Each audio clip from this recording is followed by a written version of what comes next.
Wrapping up the NL East, we have the Atlanta Braves, who have a farm system, while not great on paper, almost perfectly suited to their major league roster. Let's talk about it. You are Locked On MLB Prospects, part of the Locked On Podcast Network, your team every day.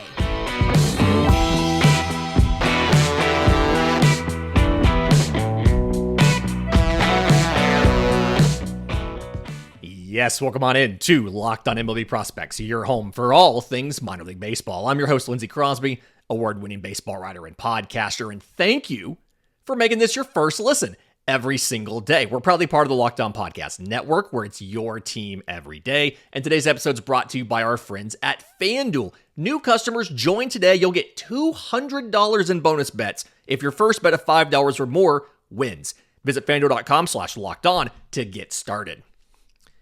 Okay, so the Atlanta Braves, really interesting show today, right? Because this is the system that I know more about than any other team. This is the Atlanta Braves. That's my team. And then also, as managing editor of BravesToday.com, I've spent this entire week doing Prospect Week, writing up prospect evaluations and things like that. So if you want written reports on the top 31 prospects in this system, as well as all kinds of Braves news and things like that, BravesToday.com is the source for all of that. I'm the managing editor. A couple other Locked On folks work on there, including Jake Mastriani of Locked On Braves, one of our analysts who gives great stuff every time he gets a chance to sit down and put his thoughts down about this Atlanta Braves team and how they can be better. Okay, so this farm system, common consensus here is this is not a great system. And by that, when you look at the system on paper compared to other farm systems, there is not nearly the depth of talent for the Atlanta Braves that other teams have. And probably going to say this a lot. I've written this up recently at BravesToday.com, but this farm system, while not being deep on paper, is probably one of the better marriages of farm system strengths to major league roster weaknesses, right? Because the Atlanta Braves are in a very unique position at the major league level, because that major league team has long-term control over every single defensive position, right? Whether it's Sean Murphy at catcher, Matt Olson at first base, Austin Riley at third base, Ronald Acuna Jr. and Michael Harris, and now Jared Kelenic in the outfield. You have long-term control over everybody. Your first openings is your DH after 24, potentially, if you don't pick up the option. Your backup catcher in Travis d'Arnaud after 24 if you don't pick up the option. And your shortstop, I believe Orlando Arcia is 2026.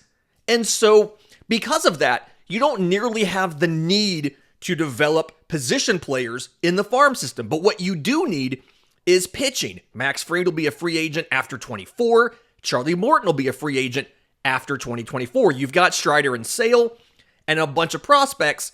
And that is where this organization is properly set up to give you contributors at the major league level, because that is the strength of this farm system, is pitching prospects. Over there at Braves Today, of the top 31 prospects in the system, 19 of them are pitchers, including 10 of the top 15. And this group is highlighted by two guys who I feel like by 2025 can be postseason starters for you.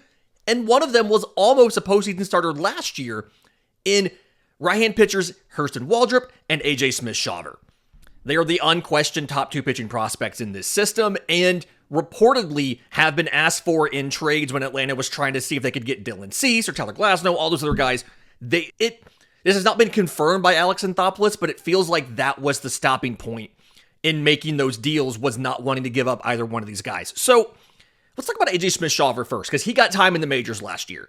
7th rounder in 2021 out of high school.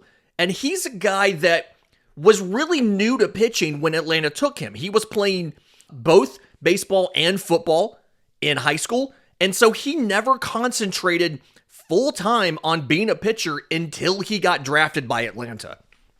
And yet, in his second year in professional baseball, he went from high A all the way to the majors and pitched in the postseason. In the minors, 15 games between high A, double A, and triple A.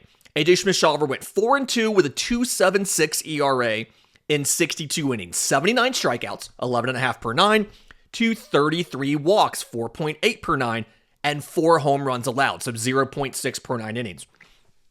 In the majors, 6 appearances, 5 of those were starts. His debut was in relief against the Diamondbacks, and then he switched into a starting role. He went 1-0 with a 4.26 ERA in 25 and a third innings, 20 strikeouts to 11 walks, and 7 home runs. And the talent is, the athleticism, the raw talent is off the charts for AJ Smith-Shawver. He is the best athlete on this, in the minor league system. He is the best athlete and probably one of the 3 best athletes, including the major league roster. I'd put Ronald Acuna Jr., probably Michael Harris, and AJ Smith-Shawver amongst your best athletes in the entire system. And you can see the raw talent by the fact he was able to come up and pitch at the major league level at age 20. Alex Anthopoulos made a great point at the winter meetings, actually after I asked him about it, where he said Hurston Waldrep or AJ Smith-Shawver would be entering his junior year of college. And this dude pitched in the postseason for us. Like, that's how talented he is.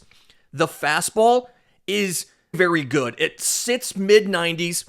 He can run it up to 100. And up in the zone, it gets not only an above average amount of induced vertical break, but it's elite numbers of induced vertical break. It's close to 20 inches of induced vertical break. And if you want a whole primer on fastball shape and induced vertical break and what you're looking for on this, go back to the Pittsburgh Pirates episode, segment 1.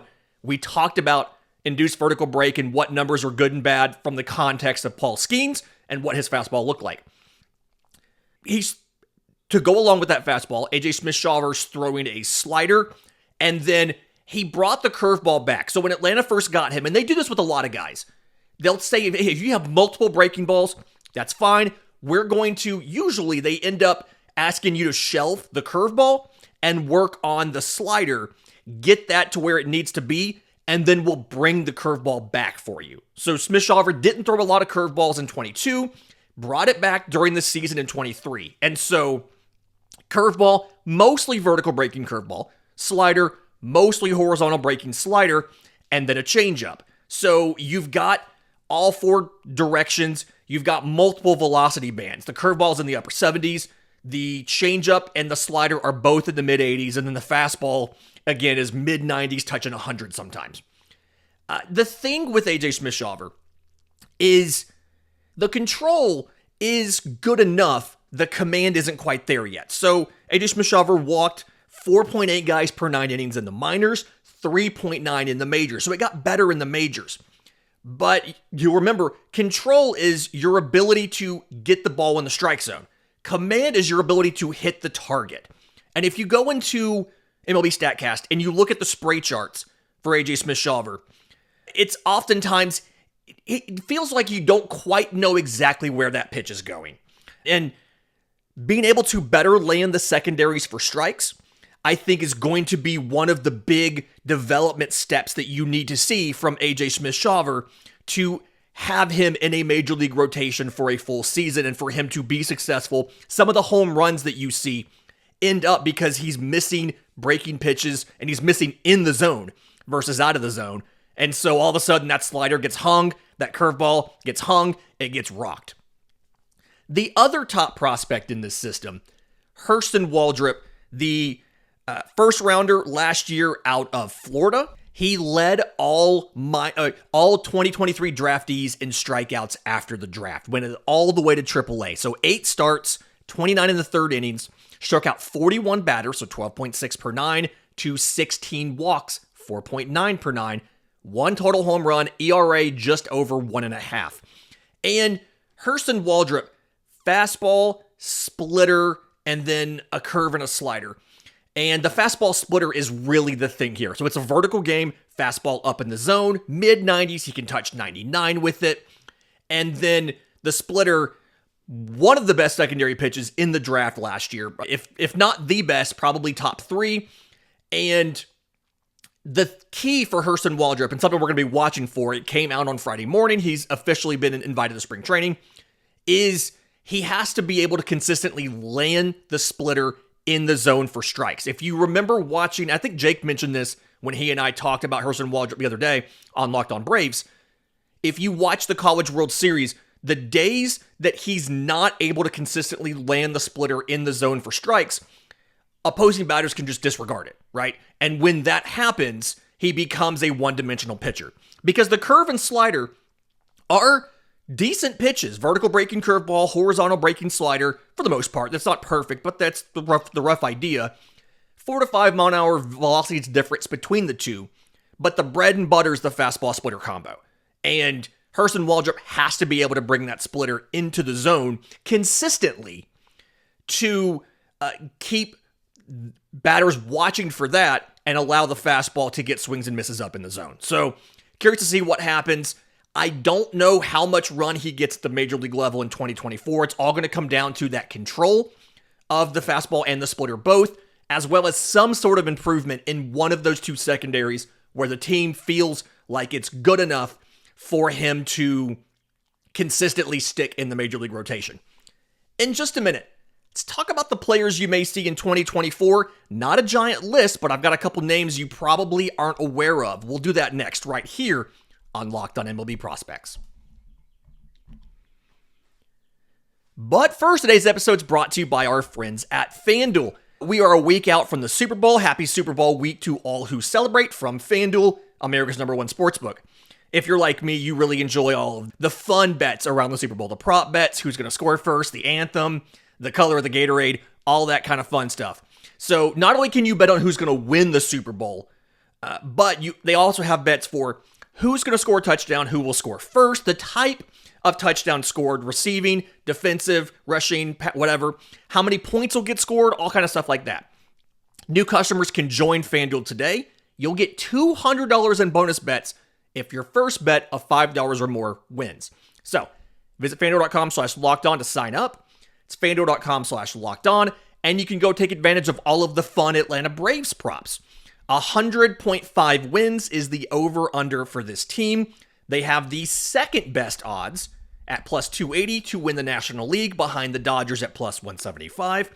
The Braves also have the second best odds to win the World Series at plus 550 behind the Los Angeles Dodgers. Ronald Acuna Jr. is the favorite for National League MVP. Spencer Strider is the favorite for National League Cy Young. So Max Fried is fifth at plus 1,300 for the Cy Young. So tons of fun bets involving the Braves. FanDuel.com/lockedon to make every moment more with FanDuel, the official sportsbook of the Locked On Podcast Network.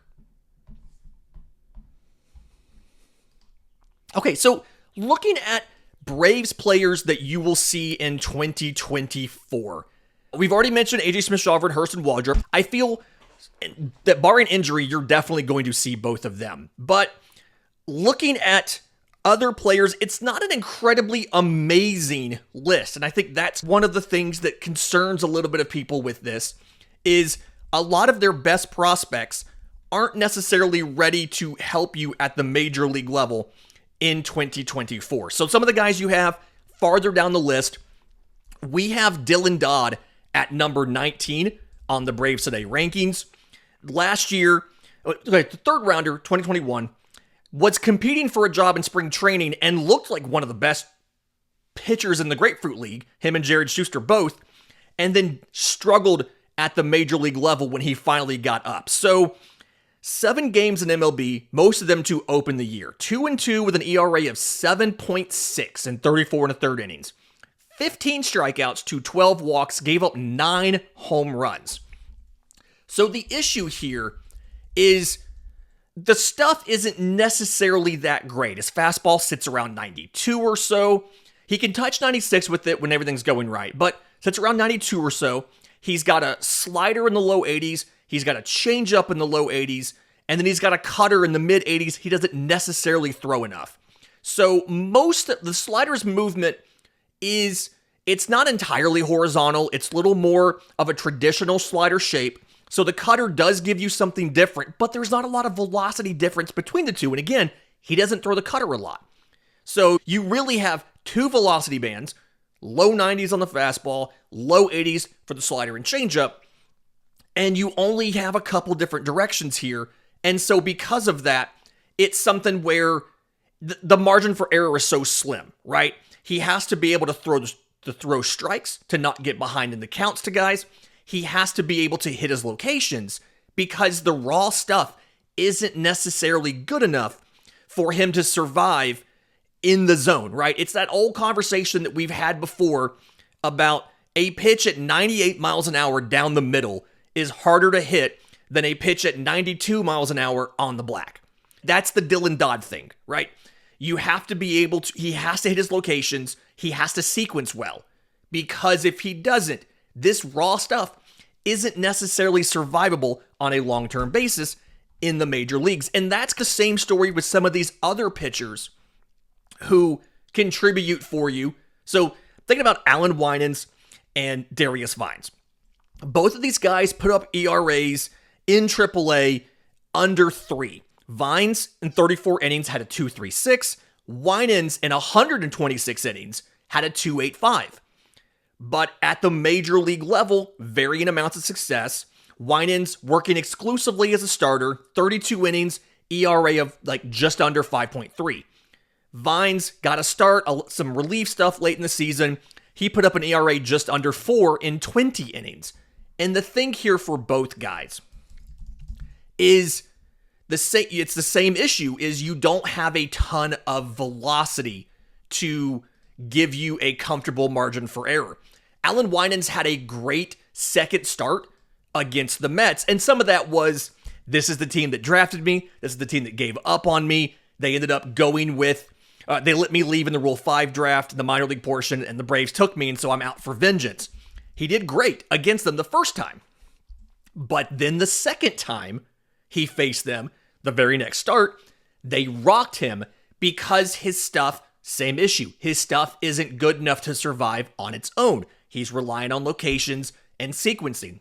The fastball, he throws both 2 and 4 seamers, but they're like 90 miles an hour. Change up in the low 80s. It's his primary secondary pitch. He's also got a slider that he really uses just against lefties. And so it's a 4-pitch mix, but none of it's a power look. And it is pitches that, again, reliant on location and sequencing. Vines isn't in as bad of a spot as Winans. I feel like simply because Vines has a little bit more as far as weapons he can use, right? He's still same thing. He's still sitting with a fastball that's around 90 miles an hour. A little bit more vertical breakup in the zone, about 17 inches or so. But then he's got a low 80s changeup, just like Winans, and then he's got a cutter. He added that cutter last year during the year, and then a slider. So a little bit more margin for error because a little bit harder on the cutter than you're looking at with the changeup and the slider. But same kind of scenario here. He has to be crisp with what he does. Locations, sequencing, all of that, because the raw stuff isn't good enough to survive. 2 other guys you may see some this year. One of them, sleeper in the system, I feel like. He's actually been on this show. Everydayers have seen this guy before. Left-hand pitcher, Hayden Harris. 2022 undrafted free agent out of Georgia Southern. And last year, 40 games between single A, high A, double A. ERA of just over 4 and 59 in the third innings. 91 strikeouts, 12.9 per 9, to 24 walks, 4.4 per 9, and 5 home runs allowed. It's a great story here, and the thing for Hayden Harris is it's a fastball slider pairing. These are the 2 pitches that he throws predominantly. But the fastball velocity, it's 93, 94, but he has a really low release point. So it's a very flat approach angle. And then it has a better than average induced vertical break up in the zone. So it outplays that 93 miles an hour velocity. The slider is like a late breaking hard power slider look. And so again, another pitch that plays up a little bit. 1, the tunnel it gets off the fastball. And then 2, the release point, the approach angle, all of that. And so a guy that the Braves are really high on. They brought him up for the squad games prior to the NLDS. He had some good performances against some major league regulars. I believe he struck out Kevin Pillar. And so a guy that probably goes back to Double A to start the year, could be Triple A. You could see him when they need a reliever relatively early this year, so keep an eye on him. And then one more guy, and we're actually going to write an article that's going to go up Friday evening about this guy, but David Baldwin. catcher in the organization, hit like he only hit 17 home runs last year. But it's also one of those not great minor league systems for power, whether it's Augusta, whether it's Rome, whether it's Mississippi is an awful part for power production. And so what Drake Baldwin gives you, he hit 14 home runs, batted .260. But the second half of the year, he batted .340, .446, .556, and had almost identical walk and strikeout rates. Something where his contact rate, 75%. When he got into AAA late in the year, it was like 78%. And defensively, he's decent. He's not amazing defensively, but he's not bad. And so to me, the role for Drake Baldwin, the immediate role for Drake Baldwin is if you have an injury to one of your two major league catchers, to Travis d'Arnaud, to Sean Murphy, and for some reason you either don't want to deal with Chadwick Tromp or he's also not available, Drake Baldwin's an option. It's a guy that power-wise, 105.1, 90th percentile exit velo, does a decent job defensively. He's a guy that can be your backup catcher, can play once or twice a week, and I think that they want him to eventually be ready for that Travis d'Arnaud backup catcher role. So you may see him later in the year this year. Again, you probably need some injuries and things like that to work themselves out first, but either way, keep an eye on Drake Baldwin because you could see him this year, and I think he's in the plans for 25 as a lefty backup catcher who has at least average, if not a little bit above average power and decent contact ability. In just a minute, let's get to the lower level prospects, quite a few promising pitchers. We'll get all these guys next, right here on Locked On MLB Prospects.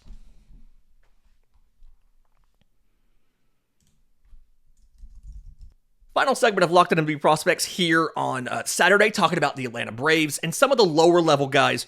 There's a lot of guys to go through. Reminder, if you want to read all of the write-ups on all of these guys, bravestoday.com. There's a minor league tab up top. We have all of our stories from the minor league stuff. Most of that is me. So obviously, I host a prospect show. I know a little bit about prospects, so I'm usually the one that covers the minor league stuff for bravestoday.com. Okay, JR Ritchie, Owen Murphy, Spencer Schwellenbach. Those are my three pitchers who are rounding out the top five behind Waldrep and Smith-Shawver. I do think as of right now, there is a tier between Waldrep and Smith-Shawver and those three guys. But all of them are promising pitchers. So Schwellenbach, they got him out of Nebraska. He's the lone college guy, but he was in the low minors last year as well because of coming back from the Tommy John. It's a fastball, changeup, curveball, cutter profile, right? So the fastball, upper 90s, he touches 99 on it, very good up in the zone. The changeup, I really like how much it moves to the arm side, and the velocity differential was really good. I've seen a lot of them coming at like 85 miles an hour. It's a vertical breaking curveball, and then a cutter, he doesn't necessarily throw a ton, but it's a good cutter.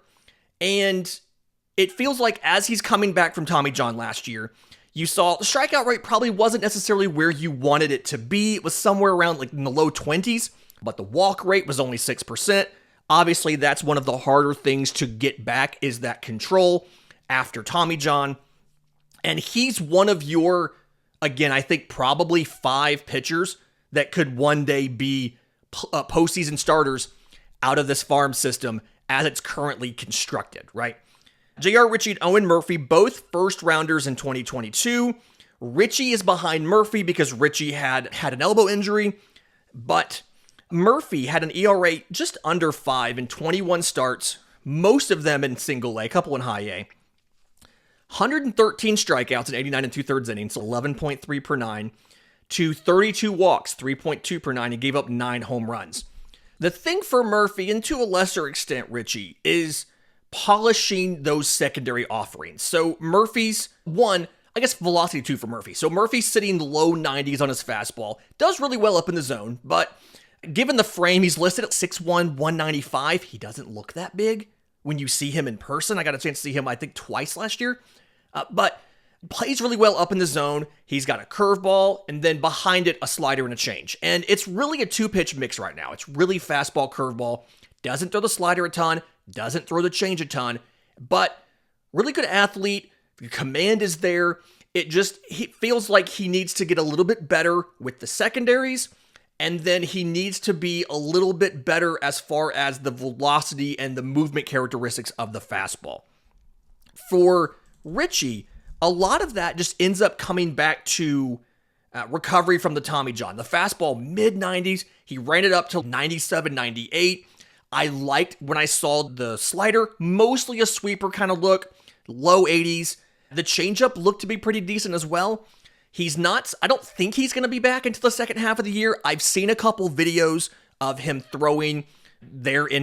I think it's Hawaii where he is. But seeing some of him throwing, he looks to be doing pretty well in the return. Don't quite know exactly where he is yet.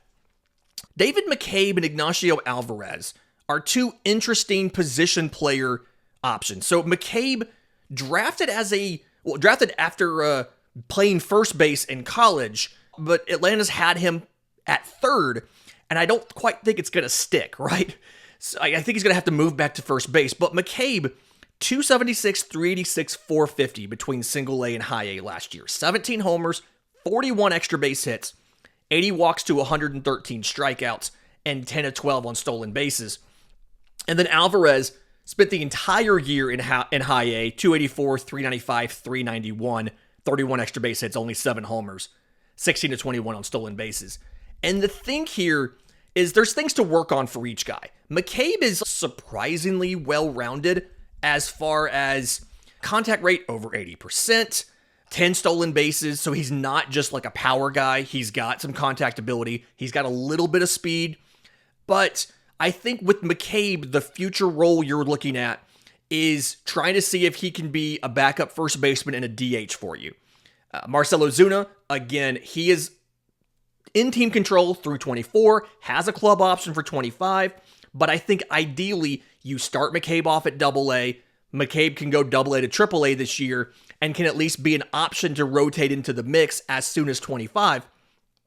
And then for Alvarez, he's in a really weird spot because he doesn't quite hit with the power that you would need from a third baseman, but not everybody's convinced that defensively he's good enough for short, right? So his power numbers, it's like 102.2 on his 90th percentile exit velocity, so just under MLB average, but he's still a little bit young. And the contact rate's really good, like 85% last year. I think the thing for Ignacio Alvarez, your best case scenario is he ends up in a position like an Orlando Arcia, where the arm is good, the range isn't necessarily great, but he can make the plays he needs to make at shortstop, and then he's a decent contact hitter with enough power to give you some pop there. I think the worst case scenario is that the defense doesn't stick, and he ends up having to stay at third base, and now you have an atypical profile of a third baseman who doesn't hit for power.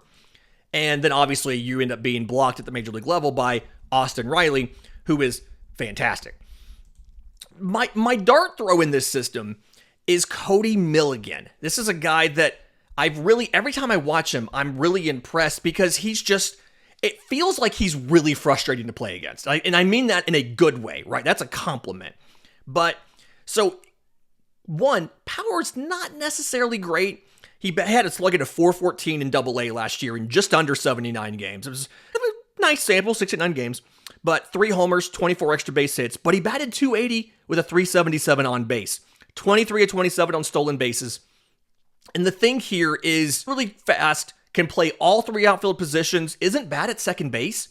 And so he feels like his future role on this roster is a contact hitting defense and speed option who can, again, be your 4th outfielder, can also be a backup at second base, one of your 4 bench guys. You probably have a dedicated outfielder there as well. You have him who can do infield and outfield, and then you probably have a guy who can be your backup shortstop, and then your 4th option would be your backup catcher. And so it feels like that's what he's going to do at the next level, but just really frustrating to play against. It feels if you get just a little bit more power and or a full healthy season and the ability to not be in a terrible power hitting ballpark like AA, we're probably talking about him a little bit more. So I want to see what Cody Milligan does this year Again, I think it's a utility profile that can make the majors. It's just you need a little bit of help, a little bit of work, a little bit of health there to make it happen. Again, if there's some of these guys that you didn't get enough about, you can ask me for the Monday mailbag. We'll put them in there. But also, write-ups for all 31 top prospects in this organization are available at bravestoday.com. Until we talk on Monday, enjoy your weekend. And remember, it's always a great time